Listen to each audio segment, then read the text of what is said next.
Small but mighty. That hashtag is what small business owners are saying best describes their state of business. However, many small businesses, they're hesitant to hire. Here with more on the trends growing for small business is Gene Marks. He's a best-selling author, columnist, and small business owner himself. How are you, Gene? I'm doing great. Thanks for having me on. So there was this survey done by the Hartford.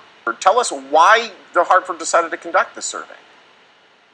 Well, the Hartford, big insurance company, right? I mean, they've got 1.2 million small business customers around the country. They've been around for a couple of hundred years. So it's in their best interest to learn as much as possible about small businesses. So for the past 4 years, they've been doing this study. It's called the Small Business Success Study. And every year it gets better and better. And they learn more and more about small businesses and the kind of stuff you and I can talk about. Yeah, absolutely. Let's talk about small business owners then and what the general consensus and feeling among them is.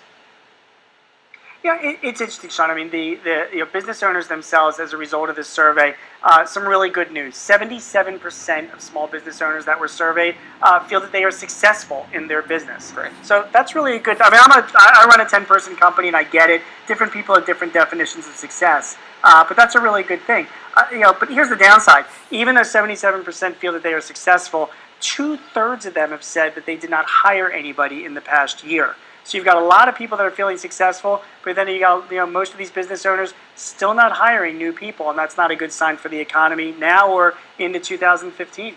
Is there a particular reason why they're not hiring anyone, and why is hiring so obviously it's very important to the economy? Why is it?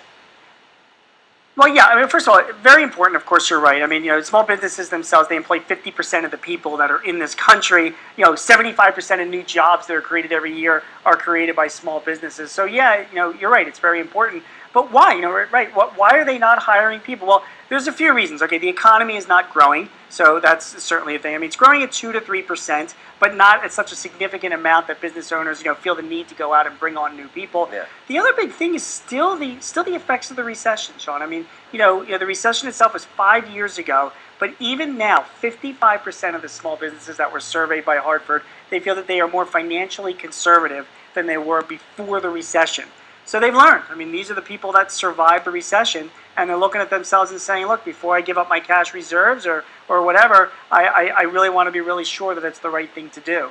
So the recession still has its impact even now, 5 years later. Well, that's something even people that aren't running small businesses are thinking about big purchases that they're making in their lives. So it makes a lot of sense. Well, what are the trends you're seeing in access to capital? Are small business owners able to get access to this money again? Yeah, I mean, the good news is that more small businesses now, more than ever before the recession, at least since Hartford's been doing this survey, they feel comfortable and confident in obtaining capital. So a lot of businesses out there saying, look, if I need the money, I can get it. And I mean, Sean, particularly in Vegas, which really went through its downturns, getting financing was an issue. So people are feeling better about that now. What's really interesting, though, is that while 31% of the small business owners are getting their financing still from banks and traditional sources, 36% of them are getting financing from non-traditional sources. They're getting them from just, cash reserves, family, friends, the retirement accounts. Yeah. Kind of shows that as business owners, we've become a little bit less, a little bit more wary of getting financing from banks and their oversight. And it's an interesting trend to watch. Totally understandable. About 20 seconds left. How are these small businesses, what are they thinking of the federal minimum wage increases being proposed? 66% of them, Sean, they approve an increase in the minimum wage. 81% of them that employ hourly workers are already paying more than the minimum wage. So take that back to Washington. Whatever happens next year, it seems like the great majority, at least from this Hartford study, really would support a minimum wage increase. Very, very interesting. It's the small businesses that don't mind. The really, really, really big businesses probably care a little bit. Gene, it's a pleasure. Yeah, they really do. Thanks. I appreciate you having me on. Look, if you want more information, thehartford.com/success study has got all the data from the study. If you're running a business, you learn a lot. If you're studying small businesses, it's really good stuff. You said it better than I could have, Gene. Thank you so much. All right. Thanks. Take care. Check out that Hartford Success Study. It's right there. thehartford.com/success study. Dow, over to you.